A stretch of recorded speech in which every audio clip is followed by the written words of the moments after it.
ಇವತ್ತಿನ ನನ್ನ ಸಂದೇಶದ ಪೀಠಿಕೆ ಗಾಡ್ಸ್ ಟೈಮ್, ದೇವರ ಸಮಯ. ದೇವರ ಸಮಯ, God's time. There is an God's appointed time.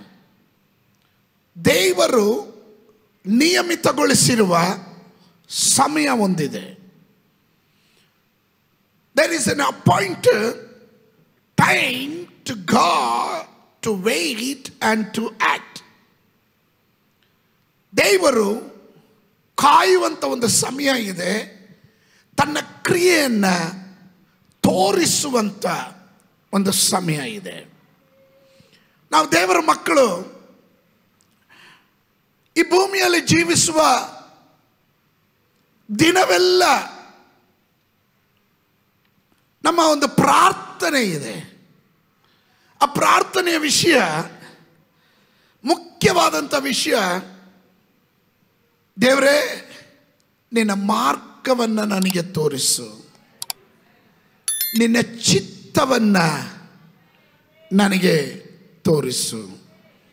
Lord, show me your ways. Lord, show me your will. ನಿನ್ನ ಚಿತ್ತ ನನಗೆ ಅರ್ಥ ಮಾಡಿಕೊಡು. ನಿನ್ನ ಚಿತ್ತ ಇಲ್ಲದೆ ಇರುವ ಕಡೆ ನಾನು ಹೋಗೋದಿಕ್ಕೆ, ನಿನ್ನ ಚಿತ್ತ ಇಲ್ಲದೆ ಇರುವ ಕಾರ್ಯ ಮಾಡೋದಿಕ್ಕೆ, ನಿನ್ನ ಚಿತ್ತ ಇಲ್ಲದೆ ಇರುವಂಥ ವಿಷಯಗಳಿಗೆ ನಾನು ಸಿಕ್ಕಾಕಿಕೊಳ್ಳದಂತೆ ನೀನು ನನಗೆ ನಿನ್ನ ಚಿತ್ತವನ್ನು ತೋರಿಸು. ಎರಡು, ನಿನ್ನ ಮಾರ್ಗದಲ್ಲಿ ನಡೆಯತಕ್ಕಂತೆ. Show me your ways. ಮಾರ್ಗಗಳು ಬಹಳ ಇದೆ, ಆದರೆ ನಿನ್ನ ಮಾರ್ಗ ನಾವು ಕಾಣಬೇಕು, ನಿನ್ನ ಮಾರ್ಗ ನಾವು ಅರಿಯಬೇಕು. ಹಲ್ಲೆಲೂಯಾ. ಆದ್ದರಿಂದಲೇ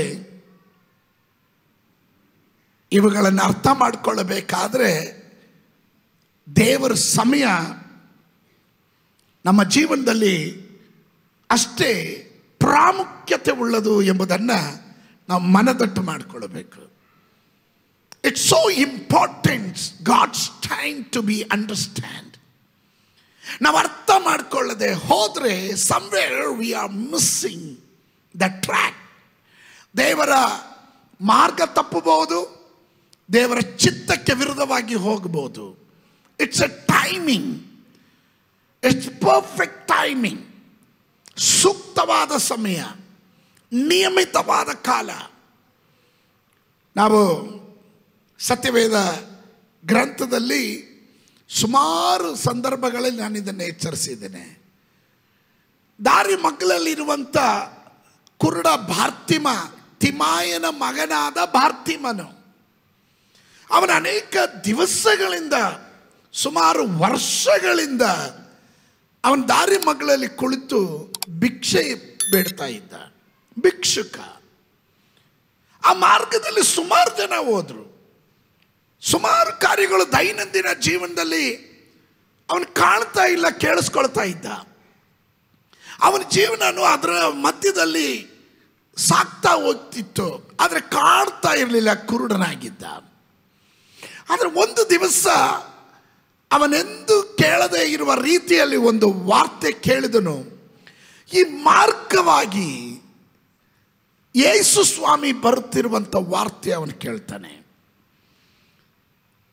ಅವನಿಗೆ ಅರ್ಥ ಆಯಿತು, ಇದು ನನ್ನ ಟೈಮ್, ಇದು ನನ್ನ ಬಿಡುಗಡೆಯ ಸಮಯ. ಇವತ್ತು ನಾನು ಮೌನವಾಗಿದ್ದರೆ ಎಂದೆಂದಿಗೂ ಕುರುಡನಾಗಿ ಬಿಡಬೇಕು, ಕುರುಡನಾಗಿಯೇ ಬದುಕಬೇಕು, ಕುರುಡನಾಗಿಯೇ ಸಾಯಬೇಕು. ಆದರೆ ಇವತ್ತು ನಾನು ಶಬ್ದ ತೆಗೆದು ಆ ರಕ್ಷಕನನ್ನು ನಾನು ಕೂಗುತ್ತೇನೆ ಅಂತ ಹೇಳಿ ಅವನು ಶಬ್ದ ತೆಗೆದು ಕೂಗ್ತಾನೆ, ದಾವೀದ ಕುಮಾರ ನನ್ನನ್ನು ಕರುಣಿಸು. ಜನ ಹೇಳಿದ್ರು, ಈ ಮಾರ್ಗವಾಗಿ ಹೋಗ್ತಾ ಇರೋದು ನಜರೇತಿನ ಯೇಸು. ನಜರೇತಿನ ಯೇಸುವಿನ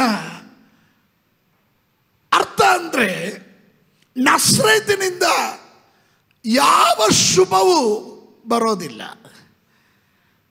ಅಲ್ಲಿ ಹುಟ್ಟದಂತ ಯೇಸು ಬರ್ತಾ ಇದ್ದಾರೆ ಅಂತ ಜನರ ಗುಂಪಿನಲ್ಲಿ ಯಾರೋ ಇವನ ಕಾಟ ತಡಿಲಾರ್ದೆ ಹೇಳಿದ್ರು. ಆದರೆ ಇವನಿಗೆ ಅರ್ಥ ಆಗಿದ್ದು, ಇವನು ಕೇವಲ ನಜರೇತಿನ ಯೇಸುವಲ್ಲ, ಇವನು ದಾವೀದನ ಕುಮಾರ, ದೇವರ ಅಭಿಷೇಕ ಮಾಡಿ ತನ್ನ ಜನರ ಬಿಡುಗಡೆಗಳನ್ನು ಕೊಡೋದಕ್ಕೆ ಕಳಿಸಿದಂಥ ಮಶೀಯ, ಇವನು ರಕ್ಷಕ, ಇವನು ವಿಮೋಚಕ ಎಂದು ಈ ಕುರುಡ ಚೆನ್ನಾಗಿ ಅರ್ಥ ಮಾಡಿಕೊಂಡ. ಪ್ರೀತಿಯ ದೇವ ಜನರೇ, ಅವನು ಅದರಿಂದಲೇ he was understand the timing of God.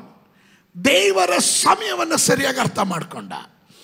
ಅವನ ಬಿಡುಗಡೆಯ ಸಮಯವನ್ನು ಅವನ ಅರ್ಥ ಮಾಡಿಕೊಂಡ. ಅವನು ಹೇಳ್ದ, ನಮ್ಮಲ್ಲಿ ಬರೋ ಪ್ರಾಬ್ಲಮ್ ಏನಂದರೆ, sometimes when God wanted to bring you out of the problem but you don't understand the timing. ನಿನ್ನ ತೊಂದರೆಗಳಿಂದ ನಿನ್ನನ್ನು ಬಿಡಿಸೋದಕ್ಕೆ ದೇವರು ತನ್ನ ಸಮಯನ ಗೊತ್ತು ಮಾಡಿ ಅದಕ್ಕೆ ಬೇಕಾದ ಮುಖಾಂತರಗಳನ್ನು ತರುವಾಗ ನಾವು ಈ ಬಾರ್ತಿಮೆನ ಹಾಗೆ ದೇವಾ ದಾವೀದ ಕುಮಾರ ಎಂದು ಕೂಗೋದು ಬಿಟ್ಟು ನಾವು ಸಪ್ಪಗಿದ್ದು ಬಿಡ್ತೀವಿ. ಇವನು ದಾವೀದ ಕುಮಾರ ಅಂತ ಕೂಗುದ, ಜನ ಬಾಯಿ ಮುಚ್ಚು ಅಂತ ಹೇಳಿದ್ರು, ಇವನು ಬಾಯಿ ಮುಚ್ಚಲಿಲ್ಲ. ಸುಮ್ಗೆ ಇರೋ ಅಂತ ಹೇಳಿದ್ರು ಕೇಳಲಿಲ್ಲ, ಇವನು ಮತ್ತಷ್ಟು ಕೂಗುದ. ಕಾರಣ ಈ ವಾಸ್ ಸೆನ್ಸಿಂಗ್, ಅವನಿಗೆ ಅರ್ಥ ಆಯಿತು, ಇವತ್ತು ಬಿಟ್ಟರೆ ನನ್ನ ಜೀವನದಲ್ಲಿ, ನನ್ನ ಜನ್ಮದಲ್ಲಿ ಇನ್ನು ಎಂದಿಗೂ ನನಗೆ ಬಿಡುಗಡೆ ಆಗೋದಿಲ್ಲ. ಇವತ್ತು ಯೇಸು ಆ ಪಾಸ್ ಆಗುವಂಥ ಆ ಮೂಮೆಂಟ್ ಇದೆಯಲ್ಲ, ಆ ಸಮಯ ಇದೆಯಲ್ಲ, ಅದನ್ನು ನಾನು ಕಳ್ಕೊಬಾರ್ದು ಎಂದು ಅವನು ಚೆನ್ನಾಗಿ ಬಲ್ಲವನಾದ. ಯಾವ ಜನ ಬಾಯಿ ಮುಚ್ಚು ಅಂತ ಹೇಳಿದ್ರು ಅದೇ ಜನರಿಗೆ ಯೇಸು ಸ್ವಾಮಿ ಹೇಳಿದ್ರು, ಅವನನ್ನು ನನ್ನ ಬಳಿಗೆ ಕರೆತನ್ರಿ. ಆಮೇಲೆ ನಮಗೆ ಆ ಚರಿತ್ರೆ ಭಾಗ ಗೊತ್ತಿದೆ. ಅದನ್ನು ಅವನು ಸದುಪಯೋಗ ಮಾಡಿಕೊಂಡ, ಇ ವಾಸ್ ಅಂಡರ್ಸ್ಟುಡ್, ಅವನ ಅರ್ಥ ಮಾಡಿಕೊಂಡ, ಅದರ ಬಿಡುಗಡೆ ಅವನು ಹೊಂದ್ಕೊಂಡ. ಇವತ್ತು ನನ್ನ ಮುಂಜಾನೆ ನನ್ನ ಶಬ್ದವನ್ನು ಕೇಳ್ತಿರುವ, ನನ್ನನ್ನು ವೀಕ್ಷಿಸ್ತಿರುವ, ನನ್ನ ಮಾತನ್ನು ಕೇಳ್ತಿರುವ ಪ್ರತಿಯೊಂದು ವಿಶ್ವಾಸಿಗಳ ಬಳಿಯಲ್ಲಿ ನಾನು ನಿಮ್ಮನ್ನು ಎಚ್ಚರಿಸ್ತೇನೆ. ನಿಮ್ಮ ಬಿಡುಗಡೆ ಬರುವ ಸಮಯ ನಿಮಗೆ ಮೊದಲು ಗೊತ್ತಾಗಬೇಕು. ನಿಮಗೆ ಗೊತ್ತಾಗಬೇಕು ಸಮಥಿಂಗ್. ಆ ಸಮಯವಾದಾಗ ನಿಮ್ಮ ಆತ್ಮ, ಪರಿಶುದ್ಧಾತ್ಮ ಇಬ್ಬರು ಕನೆಕ್ಟ್ ಆಗಲಿಕ್ಕೆ ಹೋಗ್ತೀರಾ. ಆ ಕನೆಕ್ಷನಲ್ಲಿ ಒಂದು ಸ್ಪಾರ್ಕ್ ಉಂಟಾಗುತ್ತೆ. ಅದನ್ನೇ ಹೇಳೋದು ಗಾಡ್ಸ್ ಟೈಮ್ ಅಂತ. ಇವತ್ತು ಆ ಟೈಮಿನಲ್ಲಿ ಪ್ರವೇಶ ಮಾಡಿರುವ ಪ್ರತಿಯೊಂದು ದೇವ ಮಕ್ಕಳಿಗಾಗಿ ನಾನು ದೇವರಿಗೆ ಸ್ತೋತ್ರ ಮಾಡ್ತೇನೆ.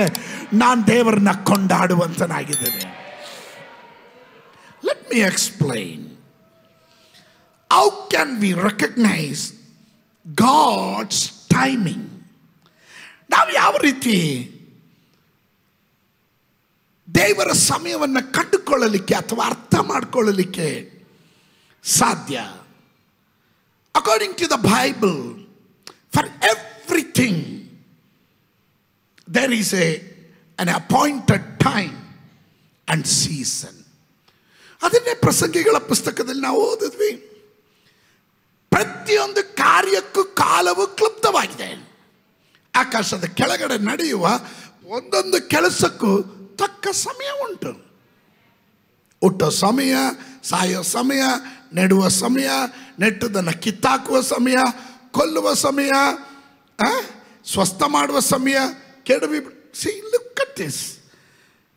ಬಿಡುವ ಸಮಯ, ಕಟ್ಟುವ ಸಮಯ, ಅಳುವ ಸಮಯ, ನಗುವ ಸಮಯ, ಗೋಳಾಡುವ ಸಮಯ, ಕುಣಿದಾಡೋ ಸಮಯ, ಕಲ್ಲುಗಳನ್ನು ಚೆಲ್ಲುವ ಸಮಯ, ಕಲ್ಲುಗಳನ್ನು ಕೂಡಿಸುವ ಸಮಯ, ಅಪ್ಪುವ ಸಮಯ, ಅಪ್ಪದಿರುವ ಸಮಯ, ಗಳಿಸುವ ಸಮಯ, ಕಳೆಯುವ ಸಮಯ, ಕಾಪಾಡುವ ಸಮಯ, ಬಿಸಾಡುವ ಸಮಯ, ಅರಿಯುವ ಸಮಯ, ಒಲಿಯುವ ಸಮಯ, ಸುಮ್ಮನಿರುವ ಸಮಯ, ಮಾತನಾಡುವ ಸಮಯ, ಪ್ರೀತಿಸುವ ಸಮಯ, ದ್ವೇಷಿಸುವ ಸಮಯ, ಯುದ್ಧದ ಸಮಯ, ಸಮಾಧಾನದ ಸಮಯ. ಅಂತೂ ಒಂದೊಂದು ಕೆಲಸಕ್ಕೂ ತಕ್ಕ ಸಮಯ ಉಂಟು.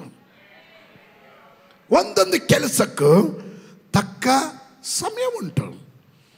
ಹಾಗಾದರೆ ದೇವರ ಸಂದರ್ಶನದ ಸಮಯವನ್ನು ನಾವು ಸರಿಯಾಗಿ ಅರ್ಥ ಮಾಡಿಕೊಳ್ಳಬೇಕು.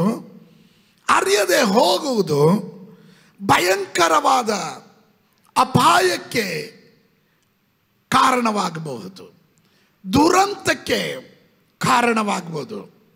ಒಮ್ಮೆ ದೇವರು ಇಸ್ರಾಯೇಲರನ್ನು ಸಂದರ್ಶಿಸಿದ ಕಾಲ ಒಂದಿತ್ತು. ದೇವರು ಅನೇಕ ಸಂದರ್ಭಗಳಲ್ಲಿ ಸಂದರ್ಶಿಸಿದನು. But they are not realised, they are not recognised God's visitation. ನಮ್ಮಲ್ಲೂ ಅನೇಕ ಸಂದರ್ಭಗಳಲ್ಲಿ ಅದಾಗುತ್ತೆ. ದೇವರು ಸಂದರ್ಶಿಸಿದಾಗ we don't care, we don't mind it. ನಾವು ಅದನ್ನು ತಲೆಗೂ ತೆಗೆದುಕೊಳ್ಳೋದಿಲ್ಲ, ಮನಸ್ಸಿಗೂ ತೆಗೆದುಕೊಳ್ಳೋಕ್ಕೆ ಉದಾಸೀನ ಮಾಡ್ತೀವಿ.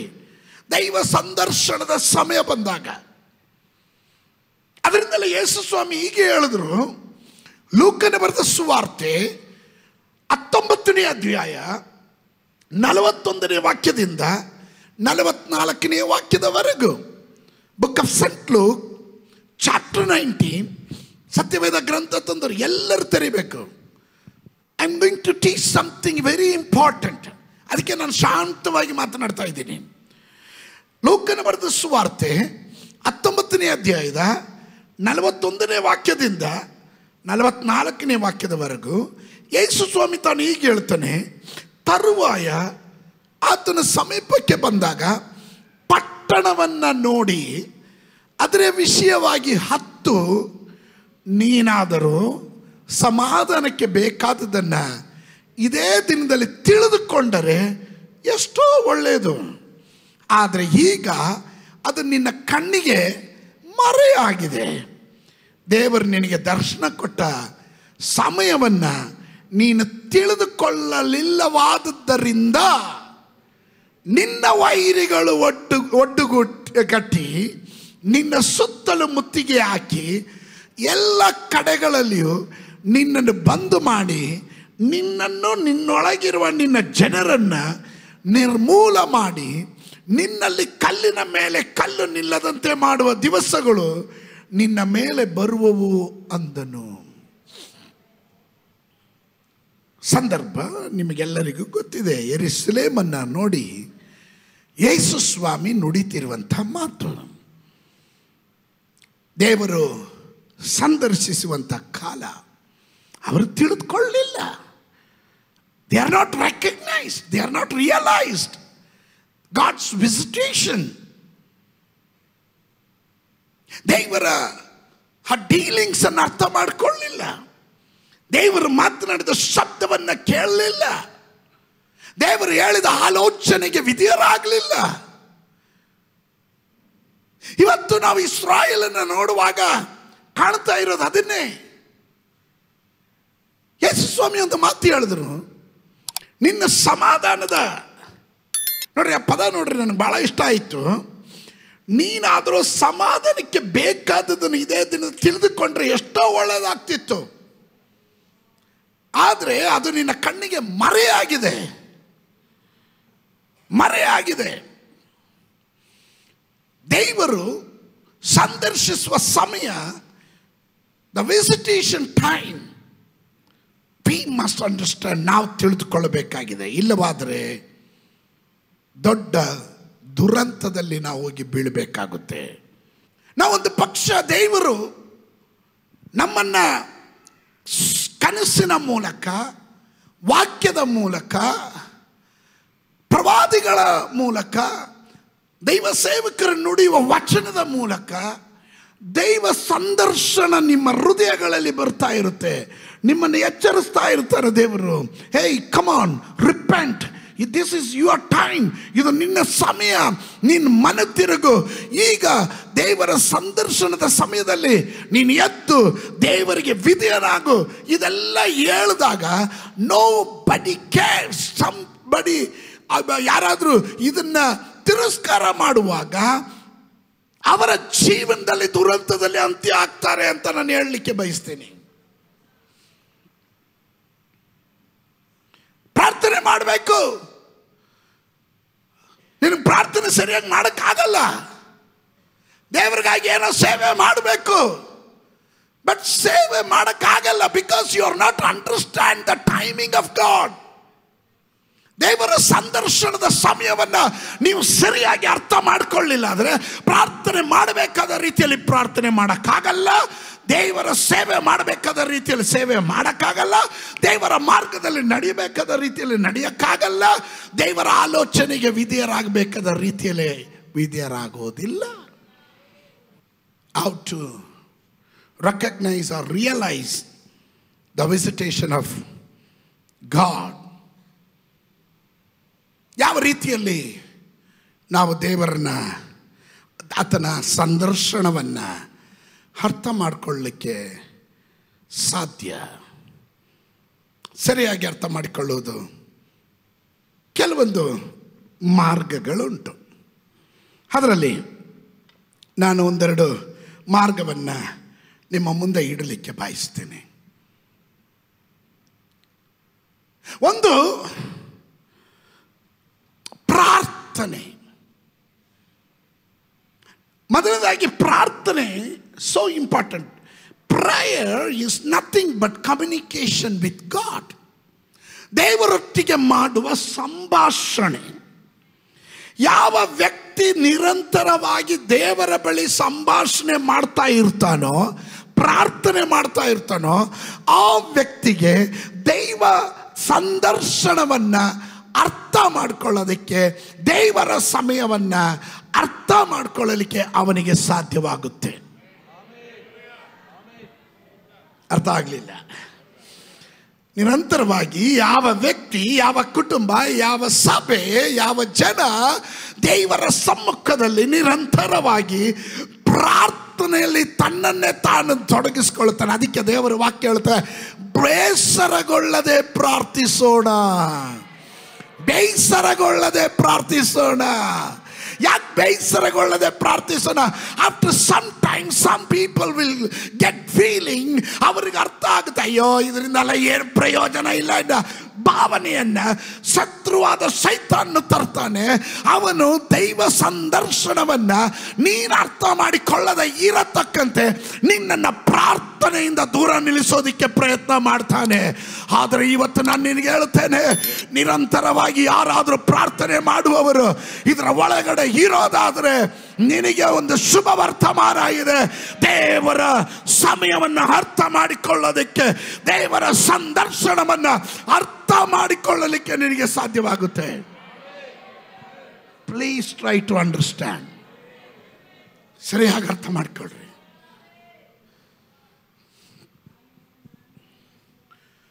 ಪ್ರಾರ್ಥನೆ ಮಾಡುವವನ ಸಂಗಡ ದೇವರು ಮಾತಾಡ್ತಾ ಇರ್ತಾನೆ.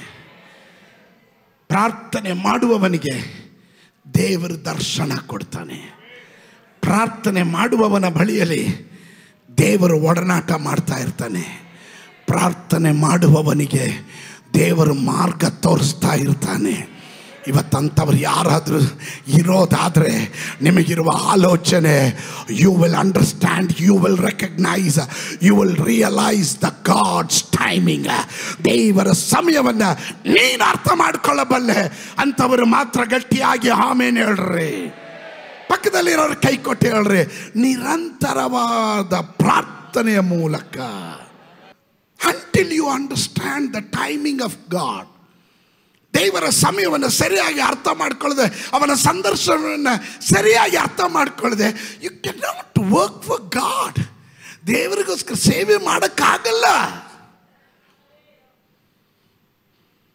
ಏನೋ ಕಲ್ತಿದ್ದು ಹೊಟ್ಟೆ ಪಾಡಿಗೆ ಏನೋ ಜೀವನ ಮಾಡಬೇಕಲ್ಲ, ಹಾಗಲ್ಲ. ಸೇವೆ ಎನ್ನುವುದು ಬಹಳ ಇಂಪಾರ್ಟೆಂಟ್. ಅದನ್ನು ಕೊನೆಯವರೆಗೂ ಕೊಂಡೊಯ್ಯಬೇಕಾದ್ರೆ ನಿನ್ನ ಸಾಮರ್ಥ್ಯದಿಂದ ಅಲ್ಲ, ನಿನ್ನ ಬಲದಿಂದ ಅಲ್ಲ. ದೇವರು ನಿನಗೆ ಆಲೋಚನೆ ಕೊಟ್ಟು ಇದಾಗಿದೆ ಮಾರ್ಗ, ಇದರಲ್ಲಿ ನಡೆ ಎಂಬ ಇಂಪಾದ ಶಬ್ದ ನಿನ್ನ ಕಿವಿಗೆ ಕೇಳಿಸ್ತಾ ಇರ್ತಾನೆ, ಮೊಳಗಿಸ್ತಾ ಇರ್ತಾನೆ. ಹಾಗೆ ಮೊಳಗಿಸಲ್ಪಟ್ಟ ಆ ವಾಕ್ಯ, ಆ ಶಬ್ದ, ಆ ಪ್ರಬೋಧನೆ, ಆ ಆಲೋಚನೆ ನೀನು ಕೇಳುವಾಗ ನಿನ್ನ ದೇವರ ಸಮಯ ಹತ್ತಿರವಾಯಿತು, ನಿನ್ನ ಬಿಡುಗಡೆಯ ಸಮಯ ಹತ್ತಿರವಾಯಿತು, ನಿನ್ನ ವಾಗ್ದಾನ ನೆರವೇರುವ ಸಮಯ ಆಯಿತು ಎಂದು ನಿನಗೆ ಮನದಟ್ಟಾಗುವಂಥದ್ದಾಗಿರುತ್ತೆ. ನಾನು ಅದರ ಒಂದು ಉದಾಹರಣೆ ಹೇಳ್ತೇನೆ. Try to understand. Yesu Swami ಈ ಲೋಕದಲ್ಲಿ ತಾನು ನರವತಾರವನ್ನು ತಾಳಿ ಮಾನವ ಕುಲದ ಪಾಪದ ಪರಿಹಾರಕ್ಕಾಗಿ ಈ ಲೋಕದಲ್ಲಿ ರಕ್ಷಕನಾಗಿ ಬರೋದಕ್ಕೆ ಮುಂಚೆ ಅನೇಕ ಪ್ರವಾದಿಗಳ ಮೂಲಕ ಪ್ರವಚನಗಳುಂಟು. ಅನೇಕರು ಯೇಸುವನ್ನು ಮಸೀಯನನ್ನು ಕಾಣೋದಕ್ಕೆ ಬಯಸಿದ್ರು, ಆ ವಿಮೋಚಕನನ್ನು ಕಾಣೋದಕ್ಕೆ ಬಯಸಿದ್ರು. ಪ್ರವಾದಿಗಳು ಕಾಣಲಿಲ್ಲ. ಆದರೆ ಸತ್ಯವೇದ ಗ್ರಂಥದಲ್ಲಿ ಯೇಸು ಸ್ವಾಮಿ ಬರಲಿಕ್ಕೆ ಮುಂಚೆ ಆತನ ದಾರಿಯನ್ನು ಸಿದ್ಧ ಮಾಡಲಿಕ್ಕಾಗಿ ದೇವರು ಆರಿಸಿಕೊಂಡಂಥ ಒಬ್ಬ ವ್ಯಕ್ತಿ ಇದ್ದನು. ಅವನ ಹೆಸರು ಸ್ನಾನಿಕನಾದ ಯೋಹಾನ. ಈ ಯೋಹಾನನನ್ನು ದೇವರು ಮೊದಲು ಭೂಮಿಗೆ ಕಳಿಸಿದ್ರು.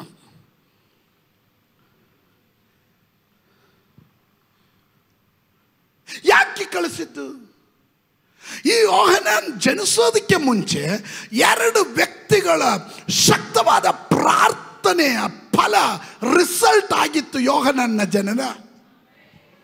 ಒಂದು ಜಕರ್ಯನು ಮತ್ತು 2 ಎಲಿಸಬೇತಳು. ನೀವು ಸತ್ಯವೇದ ಗ್ರಂಥದಲ್ಲಿ ಲೂಕನು ಬರೆದ ಸುವಾರ್ತೆ 1ನೇ ಅಧ್ಯಾಯ 12 ಮತ್ತು 13ನೇ ವಾಕ್ಯ ಗಮನಿಸಿದ್ರೆ, ಜಕರ್ಯನು ಅವನನ್ನು ಕಂಡು ತತ್ತರಗೊಂಡು ಭಯ ಹಿಡಿದವನು. ಆದರೆ ದೂತನು ಅವನಿಗೆ, ಜಕರ್ಯ ಭಯಪಡಬೇಡ, ನಿನ್ನ ವಿಜ್ಞಾಪನೆ ದೇವರಿಗೆ ಮುಟ್ಟಿತು. ದಟ್ ಮೀನ್ಸ್ ನಿನ್ನ ಪ್ರಾರ್ಥನೆ ದೇವರು ಕೇಳ್ದ. ಸ್ನಾನಿಕನಾದ ಯೋಹಾನನು ಯೇಸುವಿನ ದಾರಿಯನ್ನು ಮಾರ್ಗವನ್ನು ಸಿದ್ಧ ಮಾಡೋದಕ್ಕೆ ಅವನು ಮುಂದೆ ಆಗಿ ಜನನ ಹೊಂದೋದಕ್ಕೆ ಕಾರಣ ಅದರ ಹಿಂದುಗಡೆ 2 ಶಕ್ತವಾಗಿ ಪ್ರಾರ್ಥನೆ ಮಾಡಿದ್ರು. ಒಂದು ಎಲಿಸಬೇತಳು, ಮತ್ತೊಬ್ಬ ಜಕರ್ಯನು. ಯೋಹಾನನ ತಂದೆ ತಾಯಿಯ ಪ್ರಾರ್ಥನೆ, ಆ ಪ್ರಾರ್ಥನೆ ಫಲವಾಗಿ ಯೋಹಾನನು ಹುಟ್ಟಿದನು. ಇನ್ನು ಪ್ರಾರ್ಥನೆಯ ಶಕ್ತಿ ನಾನು ಹೇಳ್ತಾ ಇದ್ದೀನಿ. ಅದಕ್ಕೆ ನಾನು ಕಳೆದ ದಿವಸಗಳಿಂದೆಲ್ಲ ನಾನು ಎಚ್ಚರಿಸ್ತಾ ಇದ್ದೇನೆ. You must pray for your next generation. ನಿಮ್ಮ ತಲೆಮಾರಿಗೋಸ್ಕರವಾಗಿ ನೀವು ಪ್ರಾರ್ಥನೆ ಮಾಡಬೇಕು. ತಂದೆ ತಾಯಿಗಳೇ, ನೀವು ಸಂಪತ್ತು ಮಾಡ್ತೀರಾ, ಹಣ ಮಾಡ್ತೀರಾ, ನಿಮ್ಮ ಜೀವನ ಅದರಲ್ಲೇ ಕಳಿಬೇಡ್ರಿ. Take some time and pray for your next generation. ಮುಂದಿನ ತಲೆಮಾರಿಗಾಗಿ ಸ್ವಲ್ಪ ಸಮಯ ತೆಗೆದು ಕಣ್ಣು ನೀರಿನಿಂದ ಪ್ರಾರ್ಥಿಸ್ರಿ. ಯು ಡೋಂಟ್ ನೋ, ನಿನಗೆ ಗೊತ್ತಿಲ್ಲಪ್ಪ, ನಿನ್ನ ಪ್ರಾರ್ಥನೆಗೆ ರಿಸಲ್ಟ್ ಎಷ್ಟು ಭಯಂಕರವಾಗಿರುತ್ತೆ ಅಂತ ಯಾರಿಗೂ ಗೊತ್ತಾಗೋದಿಲ್ಲ. ನೀನು ಮಾಡುವ ಸಣ್ಣ ಪ್ರಾರ್ಥನೆ, ನೀನು ಸುರಿಸುವ ಒಂದೊಂದು ಹನಿ ಕಣ್ಣು ನೀರು ತನ್ನ ಬುದ್ದಲೆಯಲ್ಲಿ ಶೇಖರಣೆ ಮಾಡಿ ಅವನ ಪ್ರತಿಫಲ ಕೊಡುವ ದೇವರಾಗಿರೋದ್ರಿಂದ. ಯೇಸು ಸ್ವಾಮಿ ಲೋಕಕ್ಕೆ ಬರೋದಕ್ಕೂ ಕೆಲವರು ಪ್ರಾರ್ಥನೆ ಭಾಳ ಮುಖ್ಯ ಆಯಿತು.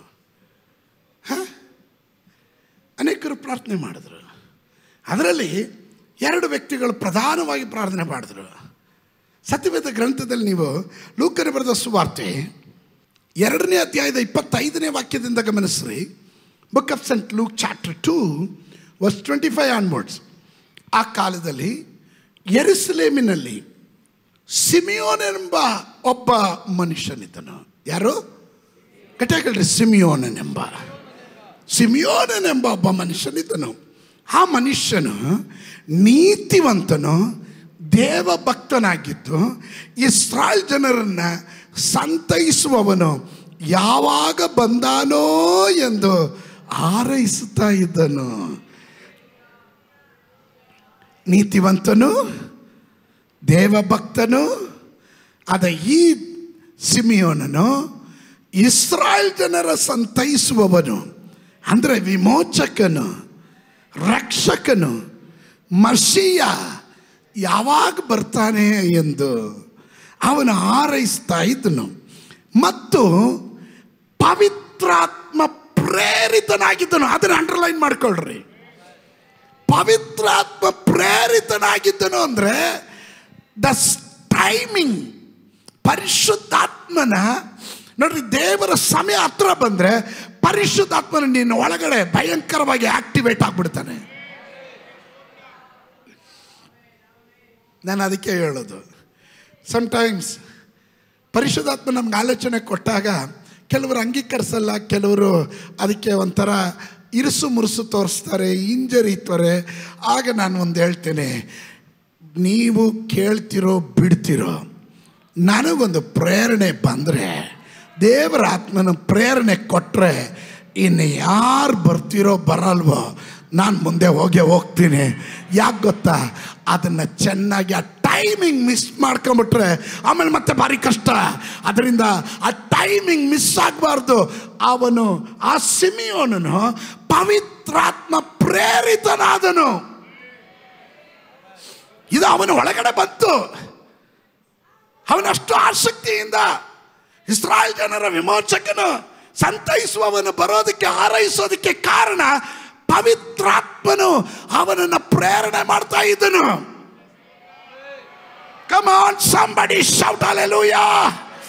ನಿನ್ನ ಒಳಗಡೆ ಯಾವುದಕ್ಕೋಸ್ಕರ ಪ್ರಾರ್ಥನೆ ಮಾಡೋದಕ್ಕೆ ಕೆಲವೊಮ್ಮೆ ದೇವರು ಪ್ರೇರಣೆ ಕೊಡ್ತಾನೆ. ಇಸ್ರಾಯೇಲಿಗಾಗಿ ಪ್ರಾರ್ಥನೆ ಮಾಡು, ಇಂಥ ಕುಟುಂಬಕ್ಕಾಗಿ ಪ್ರಾರ್ಥನೆ ಮಾಡು, ಇಂಥ ವ್ಯಕ್ತಿಗಾಗಿ ಪ್ರಾರ್ಥನೆ ಮಾಡು, ಇಂಥ ದೈವ ಸೇವಕರಿಗಾಗಿ ಪ್ರಾರ್ಥನೆ ಮಾಡು, ಇಂಥ ಸಭೆಗಾಗಿ ಪ್ರಾರ್ಥನೆ ಮಾಡು. ದೇವರ ಆಲೋಚನೆ ಕೊಡುವಾಗ ಡೋಂಟ್ ಮಿಸ್ ಇಟ್. ಇದಲ್ಲದೆ ಕರ್ತನು ಕಲಿಸಬೇಕಾದ ಕ್ರಿಸ್ತನನ್ನು ಕಾಣುವುದಕ್ಕಿಂತ ಮುಂಚೆ ನೀನು ಸಾಯೋದಿಲ್ಲ ವೆಂದು ಪವಿತ್ರಾತ್ಮನ ಮೂಲಕ ಅವನಿಗೆ ದೈವಭಕ್ತಿ ಉಂಟಾಗಿತ್ತು. ಅಂದರೆ ಅವನು ಏನಕ್ಕೋಸ್ಕರ ಪ್ರಾರ್ಥನೆ ಮಾಡ್ತಾ ಇದ್ದಾನೋ ಅದು ಅವನ ಕಣ್ಣಾರೆ ಕಾಣೋವರೆಗೂ. ಇವತ್ತು ಯಾರಾದರೂ ಪ್ರಬೋಧನೆ ಶಬ್ದವನ್ನು ಕೇಳುವವರು ಹೇಳ್ರಿ, ನನ್ನ ಆಸೆಯಲ್ಲ ನೀನೇ యేసయ్య, ನನ್ನ ವಾಗ್ದಾನ ನೆರವೇರೋವರೆಗೂ, ನೀನು ಹೇಳಿರೋ ಪ್ರತಿಯೊಂದು ವಾಗ್ದಾನ ನೆರವೇರೋವರೆಗೂ, ಈ ಕರ್ನಾಟಕದಲ್ಲಿ ನಿನ್ನ ಉಜ್ಜೀವನ ಕಾಣೋವರೆಗೂ ಈ ಕಣ್ಣು ಮುಚ್ಚೋದಿಲ್ಲ. ಹಲ್ಲೆಲೂಯಾ. ಸಿಮಿಯೋನನ ಬಳಿಯಲ್ಲಿ ಹೇಳಿದ ಹಾಗೆ, ಅವನ ಆಸೆ ಪಟ್ಟ ಹಾಗೆ, ಅವನು ಪ್ರಾರ್ಥನೆ ಮಾಡಿದ ಹಾಗೆ, ಅದಕ್ಕೆ ಮುಂಚೆ ಯಾವ ಶಕ್ತಿಗೂ ನಿನ್ನನ್ನು ಕೊಲ್ಲಕ್ಕಾಗಲ್ಲ. ನೀನು ಸಾಯೋದಿಲ್ಲ. ಒಂದು ಮಂತ್ರವಾದಿಗೆ ಅದನ್ನು ತಡೆ ಹಿಡಿಯಕ್ಕಾಗಲ್ಲ. ಯಾವ ಪೂಜಾ ಶಕ್ತಿಗಳಿಗೆ ಅದನ್ನು ತಡೆ ಹಿಡಿಯಕ್ಕಾಗಲ್ಲ. ನಿನಗೆ ವಿರುದ್ಧವಾಗಿ ಏನ್ ಮಾಡಿದ್ರು ಯಾವ ಆಯುಧವು ಫಲಿಸೋದಿಲ್ಲ. Come on, somebody shout hallelujah. ಎಷ್ಟು ಜನ ಹೇಳ್ತೀರ, ಯೋಬನು ಹೇಳಿದ ಹಾಗೆ, ಅನ್ಯರ ಕಣ್ಣುಗಳಿಂದಲ್ಲ ನನ್ನ ಸ್ವಂತ ಕಣ್ಣಿನಿಂದ, ಅನ್ಯರ ಕಣ್ಣುಗಳಿಂದಲ್ಲ ನನ್ನ ಸ್ವಂತ ಕಣ್ಣಿನಿಂದ ಕಾಣ್ತಾರೆ.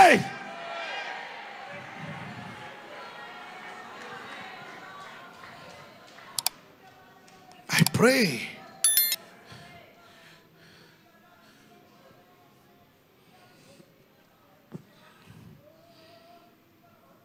ಇಪ್ಪತ್ತೇಳನೇ ವಾಕ್ಯ ನೋಡ್ರಿ, ಬಹಳ ಇಂಪಾರ್ಟೆಂಟ್.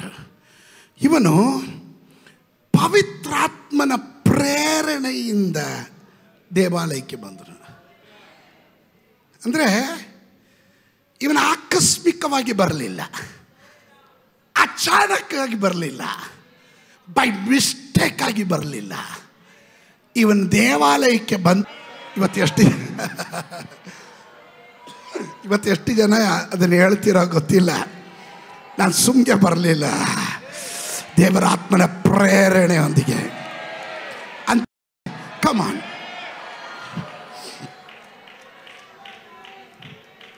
ಏನೇನೋ ಪ್ಲಾನ್ಗಳಿತ್ತು. ಬೆಳಿಗ್ಗೆನೆ ಕೆಲಸ ಎಲ್ಲ ಮುಗಿಸ್ಕೊಂಡು ಬೇಕಾದ್ರೆ ಈವ್ನಿಂಗ್ ಸರ್ವಿಸ್ಗೆ ಹೋಗೋಣ. ಆದರೆ ದೇವರು ಹೇಳಿದ್ರು, no no no no no, ನೀನು ಫಸ್ಟ್ ಸರ್ವಿಸ್ಗೆ ಹೋಗು, ಮೊದಲನೇ ಆರಾಧನೆಗೆ ಹೋಗು. ಹಾಗೆ ದಬ್ಬಿ ಬಿಟ್ಟಿರೋರು ಇದ್ರ ಒಳಗಡೆ ಇದ್ದೀರಾ. ನೀವು ಬಂದಿದ್ದಲ್ಲ ಬ್ರದರ್, ನಿಮ್ಮನ್ನ ದೇವರು ಕರ್ಕೊಂಡ್ಬಂದಿದ್ದ. ಓ, ನೀವು ಸ್ತೋತ್ರ ಹೇಳ್ತಾ ಇಲ್ಲ, ನೀವು ನಿಂತಿದ್ದಲ್ಲ, ದೇವರು ನಿಮ್ಮನ್ನ ನಿಲ್ಲಿಸಿದ್ದು.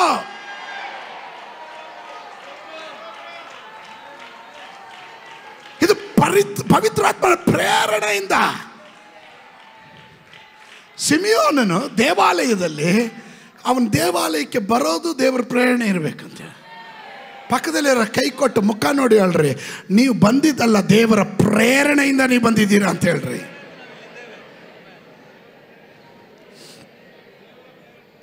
ದೇವರ ಪ್ರೇರಣೆ ಇಲ್ಲಪ್ಪ, ನೀನು ಇಷ್ಟೊತ್ತಿನಲ್ಲಿ ಎಲ್ಲಾದ್ರೂ ಆಸ್ಪತ್ರೆಯಲ್ಲಿ ಇರಬೇಕಾಯ್ತು. ದೇವರ ಪ್ರೇರಣೆ ಇದ್ದಿದ್ದರಿಂದ ನೀನು ಆಲಯದಲ್ಲಿದ್ದೀಯಾ. ದೇವರ ಪ್ರೇರಣೆ ಇರೋದ್ರಿಂದ ನೀನು ಸ್ತೋತ್ರ ಹೇಳ್ತಾ ಇದೀಯಾ. ದೇವರ ಪ್ರೇರಣೆ ಇರೋದ್ರಿಂದ ನೀನು ಆಲಯದಲ್ಲಿ ಗಟ್ಟಿಮುಟ್ಟಿ ಆಗಿದೀಯಾ. ದೇವರ ಪ್ರೇರಣೆ ಇದ್ದಿದ್ರಿಂದಲೇ ನಿನ್ನನ್ನು ದೇವರು ನಡೆಸಿ ಆಲಯದ ಒಳಗಡೆ ಕರ್ಕೊಂಬಂದಿರೋದು. ಅರ್ಥ ಆಗುವ ದೇವ ಮಕ್ಕಳಿಗಾಗಿ ನಾನು ದೇವರಿಗೆ ಸ್ತೋತ್ರ ಮಾಡ್ತೇನೆ. ಹಲ್ಲೆಲೂಯಾ. ಇವನು ಪವಿತ್ರಾತ್ಮ ಪ್ರೇರಣೆಯಿಂದ ದೇವಾಲಯಕ್ಕೆ ಬಂದನು. ಆಗ ತಂದೆ ತಾಯಿಗಳು ಯೇಸು ಎಂಬ ಮಗುವಿಗೆ ಧರ್ಮಶಾಸ್ತ್ರದಲ್ಲಿ ಇರುವ ಪದ್ಧತಿಯ ಪ್ರಕಾರ ನಡೆಸಬೇಕೆಂದು ಅದನ್ನು ಒಳಕ್ಕೆ ತರಲು ಅವನು ಅದನ್ನು ಕೈಯಲ್ಲಿ ತಗೊಂಡು ದೇವರನ್ನು ಕೊಂಡಾಡಿ, ಒಡೆಯನೇ ನಿನ್ನ ಮಾತು ನೆರವೇರಿತು, ಈಗ ಸಮಾಧಾನದಿಂದ ಹೋಗೋದಕ್ಕೆ ನಿನ್ನ ದಾಸನಿಗೆ ಅಪ್ಪಣೆ ಆಯಿತು, ನೀನು ನೇಮಿಸುವ ರಕ್ಷಕನನ್ನು ನಾನು ಕಣ್ಣಾರೆ ಕಂಡೆನು. Come on, somebody shout hallelujah.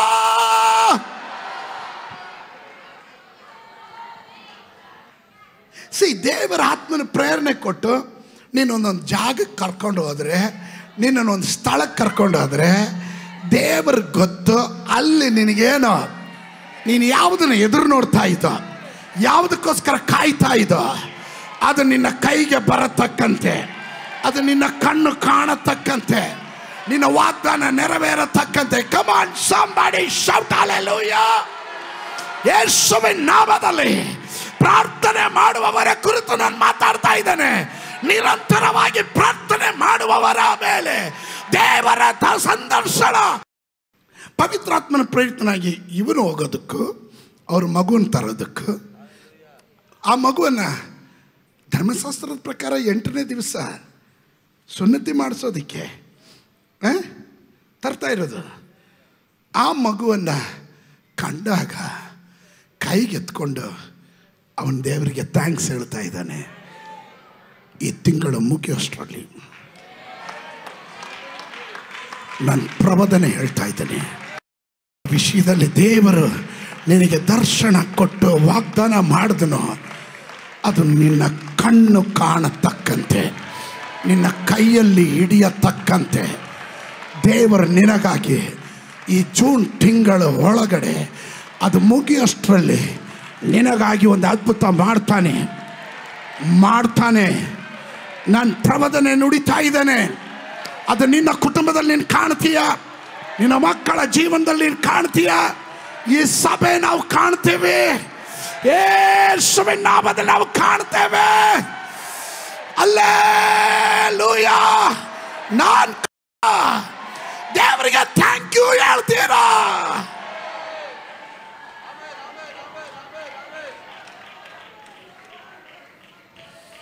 What a mighty God we serve. Beautiful.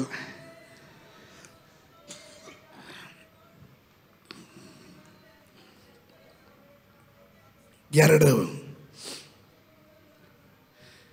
ಲೂಕನ ಬರೆದ ಸುವಾರ್ತೆ 2ನೇ ಅಧ್ಯಾಯ 36ನೇ ವಾಕ್ಯದಿಂದ 38ನೇ ವಾಕ್ಯದವರೆಗೂ. ಇದಲ್ಲದೆ ಅಸೇರನ ಕುಲದ ಗನುವೇಲನ ಮಗಳಾದ ಅನ್ನಲೆಂಬ ಒಬ್ಬ ಪ್ರವಾದಿನಿ ಇದ್ದಳು. ಆಕೆ ಬಹಳ ಮುಪ್ಪಿನವಳು. ಆಕೆ ತನ್ನ ಕನ್ಯಾವಸ್ಥೆ ಕಳೆದ ತರುವಾಯ ಗಂಡನ ಕೂಡ 7 ವರ್ಷ ಬಾಳ್ವೆ ಮಾಡಿ 84 ವರ್ಷ ಬಿದ್ವೆಯಾಗಿದ್ಲು. ಹಾಗಾದರೆ ಅವಳ ವಯಸ್ಸೆಷ್ಟು?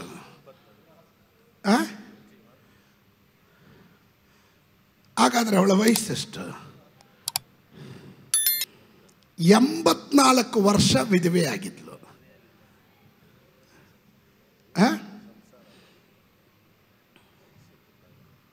ಗಂಡನ್ ಕೂಡ 7 ವರ್ಷ ಬಾಳ್ವೆ ಮಾಡಿದ್ಲು.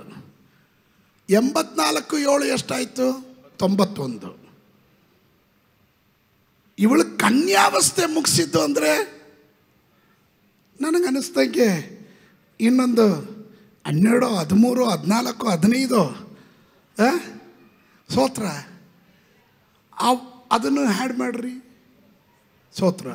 ಅದಕ್ಕೆ ದೇವರ ವಾಕ್ಯ ಹೇಳುತ್ತೆ, ಇವಳು ಬಹಳ ಮುಪ್ಪಿನವಳಾಗಿದ್ಳು.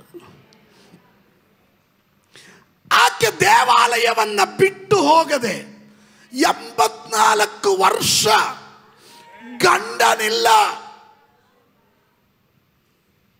ವಿಧವೆಯಾಗಿದ್ದಾಳೆ. ಅವಳ ಆಲಯದಲ್ಲಿ ತನ್ನ ಜೀವಿತವನ್ನು ಕಲಿಯೋದಕ್ಕೆ ಆರಂಭಿಸಿದಳು. ದೇವಾಲಯವನ್ನು ಬಿಟ್ಟು ಹೋಗದೆ ಉಪವಾಸ ವಿಜ್ಞಾಪನೆಗಳಿಂದ ರಾತ್ರಿ ಹಗಲು ದೇವರ ಸೇವೆಯನ್ನ ಮಾಡ್ತಿದ್ದಳು. What a commitment! ಹಲ್ಲೆಲೂಯಾ! ಅಂತ ಅನ್ನದಿರು ಇಲ್ಲಿ ಯಾರಾದರೂ ಇದ್ದೀರಾ? ಹಲ್ಲೆಲೂಯಾ! ಹಳೆ ಒಡಂಬಡಿಕೆಯಲ್ಲಿ ಸಮುವೇಲನ ತಾಯಿ ಹನ್ನ ಬೇರೆ, ಈ ಹನ್ನ ಬೇರೆ. ಹಲ್ಲೆಲೂಯಾ! ಈ ಹನ್ನ 84 ವರ್ಷ ವಿಧವೆಯಾಗಿದ್ದರು. ಹಲ್ಲೆಲೂಯಾ! ಪ್ರವಾದಿನಿಯಾಗಿದ್ದು ದೇವಾಲಯದಲ್ಲಿ ರಾತ್ರಿ ಆಗಲು ಉಪವಾಸ ಪ್ರಾರ್ಥನೆ. ಓ ಮೈ ಗಾಡ್! ನಮ್ಮ ಜನ 1 ತಿಂಗಳು ಉಪವಾಸ ಮಾಡಿಬಿಟ್ರೆ ಅಥವಾ 3 ತಿಂಗಳು ಆಲಯದಲ್ಲಿ ನಿರಂತರವಾಗಿ ಬಂದ್ಬಿಟ್ರೆ ಆಮೇಲೆ ಇವರು ಏನೋ ಸಾಧಿಸ್ಬಿಟ್ಟ ಹಾಗೆ ಮತ್ತೆ 1 ವರ್ಷ ವಾಪಸ್ ಬರೋದೇ ಇಲ್ಲ. ನೀವು ನೋಡ್ರಿ, ಬೇಕಾದ್ರೆ 21 ದಿವಸ ಉಪವಾಸ, ಎಲ್ಲ ದಿನ ಬೆಳಿಗ್ಗೆ ಸಂಜೆ ಬರೋರು. ಆ 21 ದಿನ ಉಪವಾಸ ಆದಮೇಲೆ ಇವರು ಅದನ್ನು ಸುಧಾರಿಸ್ಕೊಳಕ್ಕೆ 6 ತಿಂಗಳು ಸಭೆ ಕಡೆ ಬರೋದೇ ಇಲ್ಲ. ಆ ಗುಂಗಿನಲ್ಲೇ ಮಲಗಿಬಿಟ್ಟಿರ್ತಾರೆ. ಹಲ್ಲೆಲೂಯಾ! ಸ್ತೋತ್ರ. ಹೇಳದೇ ಇದ್ದಾಗ ನನಗೊಂದು ಸಂಶಯ, ಇಲ್ಲ ಪಾಸ್ಟ್ರೆ ನಾನು ಅಲ್ವಲ್ಲ, ನನ್ನ ವಿಷಯ ಹೇಳಂಗಿದೆಯಲ್ಲ ಅಂತ ನೀವು ಸಂಶಯ ಪಡಬೇಡ್ರಿ, ನಿಮ್ಮ ಕುರಿತಾಗಲ್ಲ. ನೀವಾಗಿದ್ರೆ ಮನ ತಿರ್ಕೊಳ್ರಿ. She never left the temple. ದೇವರ ಆಲಯವನ್ನು ಬಿಟ್ಟು ಹೋಗಲಿಲ್ಲ. ಅವಳು ಉಪವಾಸ ಮಾಡಿದ್ಲು, ಪ್ರಾರ್ಥನೆ ಮಾಡಿದ್ಲು. ವಾಟ್ ವಾಸ್ ಅವಳ ಜೀವನದಲ್ಲಿ? ಅವಳು ಏನಕ್ಕೆ ಇಷ್ಟೊಂದು ಪ್ರಾರ್ಥನೆ? ಆಕೆ ಅದೇ ಗಳಿಗೆಯಲ್ಲಿ ಹತ್ತಿರಕ್ಕೆ ಬಂದು ದೇವರಿಂದ ಉಪಕಾರ ನೆನೆಸಿ ಕೊಂಡಾಡಿದ ಅಲ್ಲದೆ ಯೆರೂಸಲೇಮಿನ ಬಿಡುಗಡೆಯನ್ನು ಹಾರೈಸುತ್ತಿದ್ದ ಎಲ್ಲರ ಸಂಗಡ ಆತನ ವಿಷಯವಾಗಿ ಮಾತನಾಡುವವಳಾದಳು. ಆತನು ಅಂದರೆ ಯಾರು? ಯೇಸುವಿನ ವಿಷಯವಾಗಿ. ಅದಕ್ಕೆ ನಾನು ಹೇಳಿದೆ, ನಿರಂತರವಾದ ಪ್ರಾರ್ಥನೆ ಮಾಡುವ ವ್ಯಕ್ತಿಗಳಿಗೆ ದೇವರ ಟೈಮಿಂಗ್ ಗೊತ್ತಾಗುತ್ತೆ. They will speak. ಟೈಮ್ ಆಯಿತು, ಬಿಡುಗಡೆ ಬರೋ ಟೈಮ್ ಆಯಿತು, ಅದ್ಭುತ ಕಾಣೋ ಟೈಮ್ ಆಯಿತು, ನಿನ್ನ ಜಯದ ಸಮಯವಾಯಿತು ಎಂದು ಯಾರಿಗೆ ಅರ್ಥ ಆಗುತ್ತೆ ಅಂದರೆ, ನಿರಂತರವಾಗಿ ದೇವರ ಸನ್ನಿಧಾನದಲ್ಲಿ ಕಣ್ಣು ನೀರು, ಪ್ರಾರ್ಥನೆ, ಉಪವಾಸ, ಬೇಸರಗೊಳ್ಳದೆ ಅವರು ಒಂದನ್ನೇ ಎದುರು ನೋಡುತ್ತಾ ಅದಕ್ಕಾಗಿಯೇ ಪ್ರಾರ್ಥನೆ ಮಾಡ್ತಾ ಇರ್ತಾರಲ್ಲ, ಅಂಥವರಿಗೆ ದೇವರ ಟೈಮಿಂಗ್ ಅರ್ಥ ಆಗೋದು. ಪಕ್ಕದಲ್ಲಿರೋ ಕೈ ಕೊಟ್ಟು ಹೇಳ್ರಿ, ದೇವರ ಸಮಯವನ್ನು ಕಳ್ಕೊಂಬೇಡ್ರಿ ಅಂತ. Don't miss the God's time.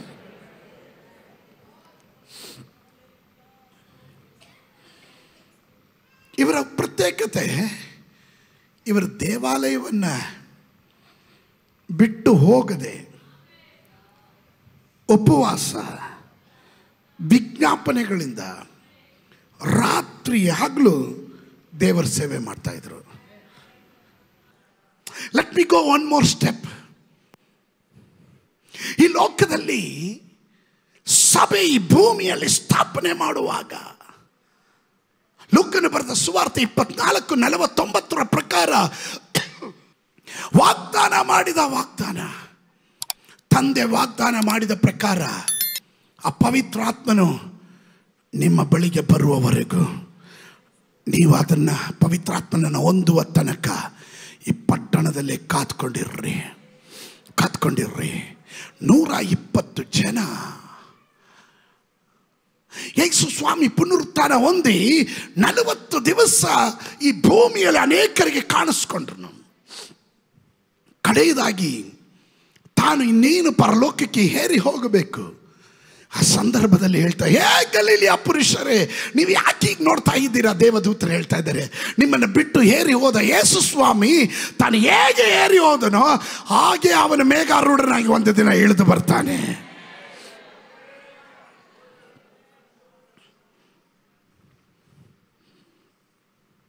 ಪಟ್ಟಣದಲ್ಲಿ ಕಾದಿರ್ರಿ. ಅವ್ರು ಹೋದ್ರು. 10 ದಿವಸ 120 ಜನ ಮೇಲಂತಸ್ತಿನ ಮನೆಯಲ್ಲಿ, ಮಾರ್ಕನ್ ಮೇಲಂತಸ್ತಿನ ಮನೆಯಲ್ಲಿ 120 ಜನ ಬೇರ್ಪಟ್ಟು ಕುಳಿತರು, ಪ್ರಾರ್ಥನೆ ಮಾಡ್ತಾ ಇದ್ದರು. ಅವರು ಏಕ ಮನಸ್ಸಿನಿಂದ ದೇವರನ್ನ ಕೊಂಡಾಡ್ತಾ ಇದ್ದರು. Hallelujah, hallelujah. ಏಕ ಮನಸ್ಸಿನಿಂದ ಅವರು ದೇವರನ್ನ ಕೊಂಡಾಡ್ತಾ ಸ್ತುತಿಸ್ತಾ ಇದ್ದರು. ಸತ್ಯವೇದ ಗ್ರಂಥದಲ್ಲಿ ಅದನ್ನು ಅಪೊಸ್ತಲ ಕೃತ್ಯಗಳು 1:12-14 ಓದಿ ಪಾಸ್ಟ್ರೆ. 1. ಆಗ ಅವರು ಎಣ್ಣೆ ಮರಗಳ ತೋಪು ಎನಿಸಿಕೊಳ್ಳುವ ಗುಡ್ಡದಿಂದ ಯೆರೂಸಲೇಮಿಗೆ ಹಿಂತಿರುಗಿ ಬಂದರು. ಆ ಗುಡ್ಡಕ್ಕೂ ಯೆರೂಸಲೇಮಿಗೂ ಸಬ್ಬತ್ ದಿನದಲ್ಲಿ ಪ್ರಯಾಣ ಮಾಡುವಷ್ಟು ದೂರ. ಅವರು ಅಲ್ಲಿಗೆ ಬಂದು ತಾವು ಇರುತ್ತಿದ್ದ ಮೇಲಂತಸ್ತಿಗೆ ಹೋದರು. ಯಾರೆಂದರೆ ಪೇತ್ರ, ಯೋಹಾನ, ಯಾಕೋಬ, ಅಂದ್ರೇಯ, ಫಿಲಿಪ್ಪ, ತೋಮ, ಬಾರ್ತಲೋಮಾಯ, ಮತ್ತಾಯ, ಆಲ್ಫಾಯನ ಯಾಕೋಬ, ಮತಾಭಿಮಾನಿ ಎನಿಸಿಕೊಂಡ ಸೀಮೋನ, ಯಾಕೋಬನ ಯೂದ ಇವರೇ. ಇವರೆಲ್ಲರೂ ಏಕಮನಸ್ಸಾಗಿ ದೇವರ ಪ್ರಾರ್ಥನೆಯಲ್ಲಿ ನಿರತರಾಗಿದ್ದರು. ಕೆಲವು ಮಂದಿ ಹೆಂಗಸರು, ಯೇಸುವಿನ ತಾಯಿಯಾದ ಮರಿಯಳು, ಆತನ ತಮ್ಮಂದಿರು ಅವರ ಸಂಗಡ ಇದ್ದರು. ಆಮೆನ್. ಪರಿಶುದ್ಧಾತ್ಮನಿಗಾಗಿ ಕಾಯ್ತಾ ಇದ್ರು, ಪ್ರಾರ್ಥನೆ ಮಾಡ್ತಾ ಇದ್ರು. They are praying for the visitation of the Holy Spirit. ಪವಿತ್ರಾತ್ಮನು ಯೇಸು ಸ್ವಾಮಿ ಜೀವಂತವಾಗಿದ್ದಾಗ ಒಂದು ಮಾತು ಹೇಳಿದನು, ನಾನು ಹೋಗದೆ ಆ ಸಹಾಯಕನು ನಿಮ್ಮ ಬಳಿಗೆ ಬರೋದಿಲ್ಲ. ನಾನು ಹೋಗೋದು ಒಳ್ಳೆಯದು. ನಾನು ಹೋಗೋದಾದ್ರೆ ಆ ಸಹಾಯಕನು, ಕಂಫರ್ಟರ್, ಹೆಲ್ಪರ್, ಅವನು ನಿಮ್ಮ ಬಳಿಗೆ ಬರ್ತಾನೆ. ಯಾಕೆ ಬರ್ತಾನೆ? Why is coming? ನಿಮ್ಮನ್ನು ಸಕಲ ಸತ್ಯದಲ್ಲಿ ದಾರಿ ನಡೆಸೋದಕ್ಕಾಗಿ. ಅದಕ್ಕೆ ಯೇಸು ಸ್ವಾಮಿ ಹೇಳಿದ್ರು, ನೀವು ತಂದೆ ವಾಗ್ದಾನ ಮಾಡಿದ ಪವಿತ್ರಾತ್ಮನನ್ನ ಹೊಂದುವ ತನಕ ಪಟ್ಟಣದಲ್ಲಿ ಕಾದಿರ್ರಿ. ಅಪೊಸ್ತಲ ಕೃತ್ಯ 1:8 ಹೇಳುವ ಪ್ರಕಾರ ನೀವು ಪವಿತ್ರಾತ್ಮನನ್ನ ಬಲವನ್ನು ಹೊಂದಿದ ಮೇಲೆ ನೀವು ಯೂದಾಯ, ಸಮರಿಯ, ಯೆರೂಸಲೇಮು, ಭೂಲೋಕದ ಕಟ್ಟಕಡೆವರೆಗೂ ಹೋಗಿ ನನ್ನ ಸಾಕ್ಷಿಗಳಾಗಿರ್ರಿ. ಅದಕ್ಕೆ ಮುಂಚೆ ಹೋಗ್ಬೇಡ್ರಿ. ಪವಿತ್ರಾತ್ಮನನ್ನ ಹೊಂದದೆ, ಪವಿತ್ರಾತ್ಮನ ಅಭಿಷೇಕ ಇಲ್ಲದೆ ಸೇವೆಗೆ ಹೋಗ್ಬೇಡ್ರಿ. You wait in the presence of god.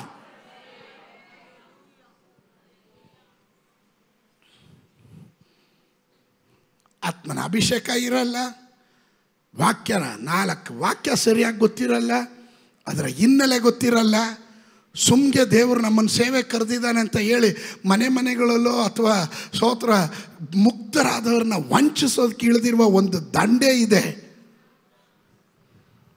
You must wait in the presence of God. ಕುತ್ಕೋ ದೇವರ ಸನ್ನಿಧಾನದಲ್ಲಿ, ಉಪವಾಸ ಮಾಡು, ಪ್ರಾರ್ಥನೆ ಮಾಡು, ಆಳು. ಪವಿತ್ರಾತ್ಮನ ಅಭಿಷೇಕ ನಿನ್ನ ಮೇಲೆ ಬರುತ್ತೆ. ಹಾಗೆ 120 ಜನ, ಸಾವಿರಾರು ಜನ ದೇವರಿಲ್ಲದ ದೇವಾಲಯದಲ್ಲಿ, ಯೆರೂಸಲೇಮ್ ದೇವಾಲಯದಲ್ಲಿ ಅವರು ಪಂಚಶತಮದ ದಿನವನ್ನು ಆಚರಿಸುತ್ತಾ ಆರ್ಭಟಿಸುತ್ತಾ ಇರುವಾಗ ಅವರೆಲ್ಲರನ್ನ ಮೀರುವ ಶಬ್ದ 120 ಜನರು ಕೂಡಿದ್ದ ಸ್ಥಳದಲ್ಲಿ ಮೊಳಗಿತ್ತು. ಕಾರಣ ಏನೆಂದರೆ ಪವಿತ್ರಾತ್ಮನಲ್ಲಿ ಇಳಿದು ಬಂದನು. ಹಾಗೆ ಪವಿತ್ರಾತ್ಮನಲ್ಲಿ ಇಳಿದು ಬರೋದಕ್ಕೆ ಕಾರಣ ಅವರು ಏಕ ಮನಸ್ಸಿನಿಂದ ಪ್ರಾರ್ಥನೆ ಮಾಡ್ತಾ ಇದ್ದರು. ಈ ಭೂಮಿಯಲ್ಲಿ ಸಭೆ ಸ್ಥಾಪನೆ ಆಗೋದಕ್ಕೆ ಮುಂಚೆ ಪ್ರಾರ್ಥನೆ ಆರಂಭವಾಯಿತು. ಪ್ರಾರ್ಥನೆಯಿಂದ, ಪ್ರಾರ್ಥನೆಯ ಫಲವಾಗಿ ಪವಿತ್ರಾತ್ಮನು ಇಳಿದು ಪರಿಶುದ್ಧ ಸಭೆಗೆ ಜನ್ಮ ಕೊಟ್ಟನು. ಸಭೆ ನೆನ್ನೆ ಸುರಿದ ಮಳೆಗೆ ಇವತ್ತು ಚಿಗುರು ಹೊಡೆದ ನಾಯಿ ಕೊಡೆ ಅಲ್ಲ ಕಣ್ರಿ. ಸಭೆ ಪವಿತ್ರಾತ್ಮನಿಂದ ಜನ್ಮ ತಾಳಿತು. ಹಲ್ಲೆಲೂಯಾ. ಅದಕ್ಕೆ ಸಭೆ ಅಂದರೆ ಅದಕ್ಕೆ ಗೌರವ ಇದೆ. ಸಭೆ ಅಂದರೆ ಅದಕ್ಕೆ ಕೆಲ ನಿಯಮಗಳಿದೆ. ಸಭೆ ಅಂದರೆ ಅದಕ್ಕೆ ಕೆಲವೊಂದು ಚೌಕಟ್ಟುಗಳಿದೆ. ಸಭೆಗೆ ಬೇಲಿ ಕಟ್ಟಿದೆ. ಆಮೇಲೆ ನಾನು ಆ ಭಾಗಕ್ಕೆ ಹೋದ್ರೆ ನನ್ನ ಸಮಯ ಹೋಗ್ಬಿಡುತ್ತೆ. ಪ್ರಾರ್ಥನೆ ಕೋಣೆಯಲ್ಲಿ ಪವಿತ್ರಾತ್ಮನ ಮೂಲಕ ಜನ್ಮ ತಾಳಿದ್ದೆ ಈ ಸಭೆ. ಆಮೇಲೆ ಅಂದರೆ ಪ್ರಾರ್ಥನೆಯ ಮೂಲಕ ಯೋಹಾನನನ್ನು ಹುಟ್ಟಿದನು. ಪ್ರಾರ್ಥನೆಯ ಮೂಲಕ ಯೇಸು ಸ್ವಾಮಿ ಹುಟ್ಟಿದರು. ಪ್ರಾರ್ಥನೆಯ ಮೂಲಕ ಸಭೆಯ ಜನನವಾಯಿತು. ಹಾಗಾದರೆ ಇವತ್ತು ಪ್ರಾರ್ಥನೆ ಮಾಡುವ ನಿನ್ನ ಪ್ರಾರ್ಥನೆಯ ಮೂಲಕ ಸಮಥಿಂಗ್ ಕ್ರಿಯೇಟಿವ್ ಏನೇನೋ ಜನ್ಮ ತಾಳಲಿಕ್ಕೆ ಹೋಗುತ್ತೆ. ಅದು ಅರ್ಥ ಮಾಡ್ಕೊಂಡವ್ರು ಮಾತ್ರ ಆಮೇಲೆ ಹೇಳ್ರಿ. ಅದು ಅರ್ಥ ಮಾಡ್ಕೊಂಡವ್ರು ಮಾತ್ರ ಆಮೇಲೆ ಹೇಳ್ರಿ. ಈ ಭೂಮಿಯಲ್ಲಿ ದೇವರು ಏನಾದರೂ ಮಾಡಬೇಕೆಂದರೆ ಅಲ್ಲಲ್ಲಿ ಇದರ ಒಳಗಡೆ ಇರುವ ಇಲ್ಲಿಂದ ಕೆಲವರ ಪ್ರಾರ್ಥನೆಯ ಧೂಪ ಪರಲೋಕಕ್ಕೆ ಏರಿ ಹೋಗಬೇಕಾಗಿದೆ. ನಿರಂತರವಾದ ಪ್ರಾರ್ಥನೆ, ಶಕ್ತವಾದ ಪ್ರಾರ್ಥನೆ, ಏಕಾಂತವಾದ ಪ್ರಾರ್ಥನೆ, ಸಭೆಯಾಗಿ ಮಾಡುವ ಪ್ರಾರ್ಥನೆ, ಮಧ್ಯಸ್ಥಿಕೆ ಪ್ರಾರ್ಥನೆ, ಅಲ್ಲೆಲೂಯ ಒಡಕಿನ ಗೋಡೆಯ ಮಧ್ಯದಲ್ಲಿ ಇದ್ದು ಮಾಡುವ ಪ್ರಾರ್ಥನೆ. ಅಲ್ಲೆಲೂಯ. ಪ್ರಾರ್ಥನೆ ವಿಜ್ಞಾಪನೆಗಳು ಇಲ್ಲಿಂದ ಏರ್ಲೇ, ಈ ಭೂಮಿಯಿಂದ ಏರ್ಲೇ. ಇನ್ನು ಪ್ರಾರ್ಥನೆ ಮಾಡುವವರು ಹೆಚ್ಚಾಗಲೇ.